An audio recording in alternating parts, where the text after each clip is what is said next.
Allez, bonjour à tous, j'espère que vous allez bien. Aujourd'hui, on va réagir à un tweet très intéressant qui met en avant 20 cryptos, 20 blockchains qui ont été surnommés de crypto zombies, d'accord, qui sont des blockchains assez connus avec une forte capitalisation boursière et qui sont estimés à peu d'utilité outre la spéculation. D'accord, c'est un article qui a été sorti selon Forbes et je vais clairement réagir là-dessus parce que c'est intéressant. C'est quelque chose à ne pas prendre à la légère. Et ça soutient un peu ce que je dis sur pas mal de cryptos depuis des mois, c'est depuis le début que je commence à faire des vidéos. Et c'est souvent des cryptos où j'ai un peu critiqué, on m'a un peu retombé dessus parce qu'il y en a beaucoup qui étaient pas d'accord et on les retrouve clairement dans cette liste. Alors l'objectif c'est pas de dire oui j'avais raison, oui non, j'en ai rien à foutre de ça. Moi je vous partage juste mon avis à chaque fois et vous faites ce que vous voulez de ce genre d'informations. Mais on a des blockchains, comme je l'ai dit, assez connus, hein, EGLD, ADA, XRP, etc. Alors déjà, on va faire plusieurs constats, il y a des choses assez simples, d'accord, il y a des corrélations, décorrélations également entre certaines choses. Bon, alors c'est estimé que c'est souvent des forks de BTC ou Ethereum, et ce sont des compétiteurs directs, comme on peut le voir, ce sont des layer 1, d'accord, et sur ces blockchains, il y a très peu d'utilisation, il y a très peu de TVL, d'accord, voilà, tout simplement. Qu'on observe dans ce tweet-là, c'est quelque chose qu'on voit d'un point de vue technique, d'accord. Il y a pas mal de projets qui ont connu un bull market en 2017, donc qui existent depuis maintenant plus de 7 ans. Ça va être le cas de Cardano, ça va être le cas de XRP, ça va être le cas de Litecoin, de Bitcoin Cash, de ETC, ça va être le cas de XMR, ça va être le cas de Bitcoin SV, de EOS. Et en fait, juste sans aller dans l'analyse fondamentale économique, on va dire, de ces projets-là, en allant vraiment en profondeur ce qu'ils ont fait ici, juste d'un point de vue technique, on peut s'en apercevoir. Et là-dessus, il faut vraiment prendre du recul. Et en fait, vous allez avoir deux façons de raisonner. Il va y avoir ceux qui vont faire les aveugles, d'accord, qui vont être beaucoup investis là-dessus, et alors par chance, j'allais dire par chance, ou peut-être parce que j'ai bien choisi, je ne suis absolument pas investi dans tous ces projets-là. Je n'ai aucun argent, je n'ai aucun investissement dans l'entièreté de ces projets-là. Alors comme je dis, par chance, pas par décision, j'en ai aucune idée, mais il va y avoir deux mentalités. Il y a ceux qui vont se voiler la face, d'accord, et qui vont dire non, c'est de la merde, non, ils ne vont pas accepter ça. Et je souhaite que c'est faux, que je me trompe, et que cet article se trompe, et que la performance de vos cryptos vont faire des performances hallucinantes. On n'est pas ennemis, d'accord. Moi, si les gens performent bien, tant mieux pour eux, d'accord. Moi, que je suis sur les marchés tous les jours, quand je trade, quand j'investis, c'est un combat avec moi-même. Je me bats contre personne d'autre à part moi-même, d'accord. Donc, si les autres performent, tant mieux. Maintenant, voilà, il y a la mentalité des gens qui vont se dire non, c'est faux, j'y crois pas, moi je suis 100% confiant, j'ai 75% de mon capital en XRP, je crois en XRP, tant mieux. Si c'est ta conviction, pas de souci. Et il y a ceux qui vont prendre un peu plus de recul, qui vont peut-être accepter d'avoir tort et qui vont, je dis pas de tout vendre, mais qui vont réduire une exposition sur certaines de ces cryptos. Maintenant, ce qu'on constate, c'est des cryptos qui existent depuis un moment, comme je dis, du LTC, du Bitcoin SV, du EOS, voilà, ce genre de projets donc qui ont connu un bull market en 2017, et ben il y en a beaucoup. Qu'est-ce qu'on se rend compte? Et ben ils n'ont pas fait de nouvelles ATH en 2021. D'accord? Donc ça c'est voilà, c'est sur la charte, d'accord? Il n'y a pas besoin d'analyser les données financières, il n'y a pas besoin d'aller plus loin dans le projet là. En fait, moi je pars du principe que l'écosystème crypto grandit, d'accord? L'écosystème grandit avec le temps et on regarde Bitcoin, on regarde Total 3, d'accord? Total 3 qui permet de mesurer la capitalisation totale de l'écosystème crypto et en excluant BTC et Ether, donc juste les altcoins, qu'est-ce qu'on se rend compte? C'est ATH sur ATH. Bitcoin, c'est ATH sur ATH. Chaque cycle, on fait un nouvel ATH. Donc déjà, à partir du moment où vous avez une crypto qui ne fait pas un nouvel ATH, je parle de LTC, je parle de XRP, alors XRP on va me dire oui mais tu sais, ils avaient des problèmes, etc. Non. Ok, pas de souci. Moi ce que je regarde c'est, comme je dis, on parle pas d'analyse fondamentale, on parle pas de données économiques ou autres, on parle juste de ce que je vois sous les yeux. XRP ne fait pas un nouvel ATH en 2021, alors qu'on a un marché crypto qui fait un nouvel ATH. On peut prendre XLM. Hop, XLM ne fait pas un nouvel ATH. On peut prendre Bitcoin SV. Alors c'est BSV, ouais c'est bien BSV, j'ai que ça comme chart. Je sais plus depuis quand est ce projet-là. J'ai peut-être dit une bêtise en disant que c'est mes deux mémoires. Ça existe depuis un long moment également. Alors Bitcoin SV, chart, tout. Ok, je me suis trompé là-dessus, je pensais qu'il avait plus d'historique, mais voilà, déjà OS, on peut prendre OS.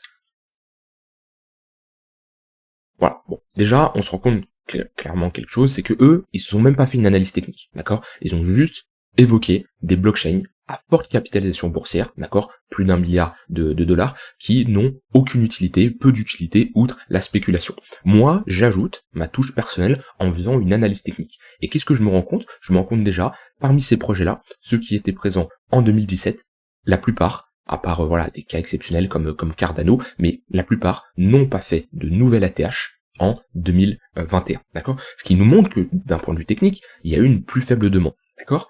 Pire, il y a des cryptos comme EOS qui ont cassé leur bottom en 2019-2020. Ce qui, là, si je compare un BTC, c'est comme si que le BTC cassait ses 3000 $, d'accord? Et voilà, c'est clairement moche, ce genre de chart. Donc voilà, ça déjà, ça peut vous faire comprendre que les anciens projets qui existent depuis un moment, c'est pas spécialement les meilleurs investissements possibles, d'accord? Surtout que la plupart, ce sont des forks de BTC ou d'Ether, et il n'y a aucune utilité d'investir sur un fork de BTC, d'accord? Ou une copie de BTC comme par exemple Litecoin, il n'y a aucune utilité. Pourquoi? Parce que c'est comme un BTC, sauf que c'est une copie, mais vous prenez beaucoup plus de risques parce que la sécurité et la décentralisation n'est absolument pas pareil, et surtout vous faites une moins bonne performance. Donc vous prenez plus de risques pour faire une meilleure performance. Ça, c'est surtout pour les projets anciens. Maintenant, il y a quand même des projets qui sont un peu plus récents, d'accord? Je pense par exemple à STX, je pense à Kaspa, je pense à AR, d'accord? C'est le genre de projets qui, au contraire, d'accord, sont estimés comme peu d'utilité outre la spéculation, et c'est des cryptos, si on regarde d'un point de vue chartiste, ont une très bonne performance, d'accord? STX s'envole, d'accord? Voilà, il fait un nouvel ATH avant, en même temps que le BTC, ce qui montre que il fait une meilleure performance, ou du moins une performance similaire au BTC, mais il vient de beaucoup plus bas, donc il fait une meilleure performance. Je pense à Kaspa, qui de manière similaire, si je peux avoir une meilleure chart, tac, Kaspa c'est ATH sur ATH, AR, si je dis pas de bêtises, la performance n'est pas mauvaise non plus, d'accord? Voilà, moins bien qu'un Kaspa, mais comparé à d'autres altcoins, la performance n'est pas mauvaise. Voilà, on a des projets assez récents, d'accord, dans ce lot-là, qui n'étaient pas présents en 2017 et certains même pas présents en 2021, qui performent bien, d'accord? Et c'est là où on peut voir une certaine décorrélation entre des projets qui existent depuis un moment, 2017 et avant, qui n'ont pas fait un nouvel ATH et qui ne performent pas plus que ça. Donc comme je dis, si je prends des EOS là, depuis le bottom, bon on fait rien, d'accord? On a fait un x2, pendant que des cryptos on fait un x5, x10, voire plus pour certaines. Maintenant, ce qui est intéressant, c'est de voir que ces cryptos qui sont assez récentes, comme je dis, des Stacks, des Kaspa, etc., performent bien. Est-ce que ça veut dire que le projet est bon? Pas spécialement. Peu d'utilité, outre la spéculation. Il suffit qu'il y ait un bon marketing, il y a une bonne com, qu'il y a un engouement là-dessus. On a déjà vu des projets avec aucune utilité, d'accord, super bien performés. Je prends des cas, voilà, un PEP, d'accord, qui sert à rien. On a fait une grosse performance. Est-ce que c'est parce que on fait un x15 sur le projet que c'est un bon projet? Absolument pas. Parce que oui, il y a l'utilité du projet, mais il y a également la spéculation. Et qu'est-ce qui fait la différence entre un prix qui monte d'un point de vue spéculatif et un prix qui monte d'un point de vue valeur, d'un point de vue utilité? Ça va être sur le long terme. D'accord, ça va être sur le long terme qu'on le verra. Et c'est là où, sûrement, et je pense que des projets comme STX, des projets comme Kaspa peuvent très bien performer, peuvent faire de bons rendements, et de manière similaire qu'un LTC a fait un bon rendement en 2017, d'accord, mais ensuite il n'a pas fait de nouvelle ATH. Donc c'est pas parce qu'on a un projet qui performe bien qu'il va continuer à bien performer sur le futur, et surtout ce n'est pas parce qu'on a un projet qui performe bien que c'est grâce à son utilité technologique, à la valeur qu'il apporte. Ça peut être tout simplement d'un point de vue spéculatif. Et voilà, les LTC a bien performé, pourtant c'est un projet qui n'apporte absolument rien, et qui est classé ici, sans parler d'analyse technique, de peu d'utilité, outre la spéculation.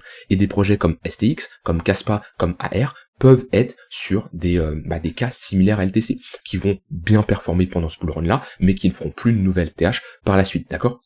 Ça c'est vraiment quelque chose de très important, et comme je dis, cet article-là permet vraiment de prendre du recul et d'avoir une visualisation déjà autre d'un point de vue technique, d'accord, juste avec des cas concrets, des données qui sont publiques, d'accord, sur la blockchain, tout est public, donc on peut pas mentir là-dessus, d'accord. Si on constate qu'il y a peu de TVL sur un projet ou autre, et voilà, ça sert à rien de se mentir, on l'a sous les yeux, d'accord. Donc si c'est un projet qui a peu d'utilité, d'accord, c'est prouvé, d'accord, c'est pas on suppose, c'est non, on a la TVL, on a les données qui sont totalement transparentes, donc c'est des cryptos ici qui ont très peu d'utilité. Maintenant, comme je dis, je ne suis pas investi dans ces projets, et c'est là où il faut faire la part des choses, et c'est là où il faut prendre du recul et être honnête avec soi-même, d'accord? Est-ce que c'est pour ça, par exemple, si vous avez du STX ou si vous avez du ETC, est-ce que c'est pour ça qu'il faut tout vendre, que c'est une mauvaise idée d'investir dans ces projets-là et de tout vendre? Je dirais pas à ce niveau-là, parce que si vous avez investi dans ces projets-là, c'est que vous avez des convictions. Alors, ça se trouve, il y en a, ils ont acheté ça juste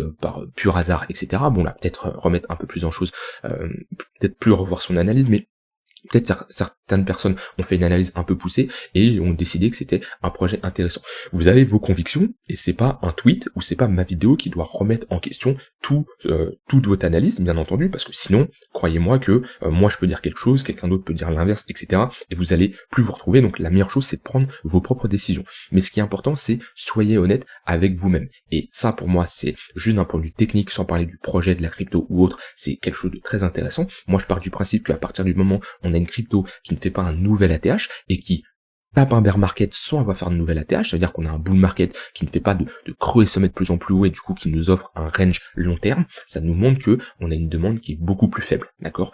Pourquoi la demande est beaucoup plus faible? Parce que peut-être qu'en 2017, il y avait très peu de crypto, il y avait une forte demande et il y avait tout qui pumpait, d'accord? Des Bitcoin Cash, des Litecoin, etc. Et quand on a eu beaucoup plus de projets, d'accord? Et surtout des personnes qui s'y connaissaient un peu plus en crypto, qui avaient une manière, voilà, c'était entre 2017, j'y étais pas, mais entre 2017 et 2021, il y avait une grosse différence sur l'approche long terme, puis là il y a eu l'arrivée de certaines institutions, etc.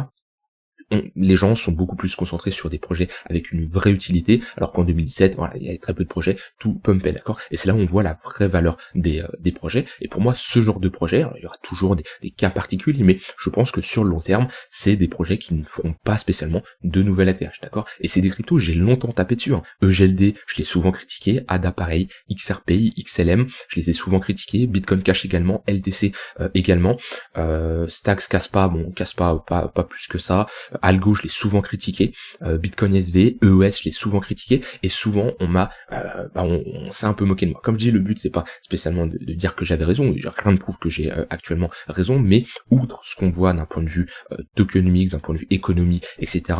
sur la TVL, sur ces différents projets-là, on le voit également d'un point de vue technique. Et c'est lié, d'accord? Un projet qui n'est pas intéressant, qui performe mal, ça se verra d'un point de vue technique parce que on n'aura pas une forte demande. Maintenant voilà, faut être honnête avec soi-même. Et bon, l'avenir nous dira ce qui se passera sur ces différents cryptos, mais voilà, moi par exemple, je suis investi sur des projets comme je vais prendre Litecoin, ok. Alors je vais prendre une meilleure chart. Litecoin, par exemple, qui a fait un nouvel ATH à 52 $ en 2021, admettons que on a un bull run, d'accord? On est pour moi déjà en bull run, mais on a un bull run plus conséquent, on a des altcoins qui font des nouvelles ATH, et on a Total 3, et c'est là qui est important, c'est de comparer Total 3 par rapport aux altcoins. Si on a un Total 3, par exemple, qui fait un nouvel ATH et qui va aller chercher les 118, ici, cette extension-là, et ensuite on part en bear market, donc on fait quelque chose comme ça. D'accord. Et de mon côté, j'ai un Litecoin qui ne fait pas un nouvel ATH, d'accord, un Chainlink, voilà, Litecoin, un Chainlink qui fait pas un nouvel ATH et qui fait quelque chose comme ça.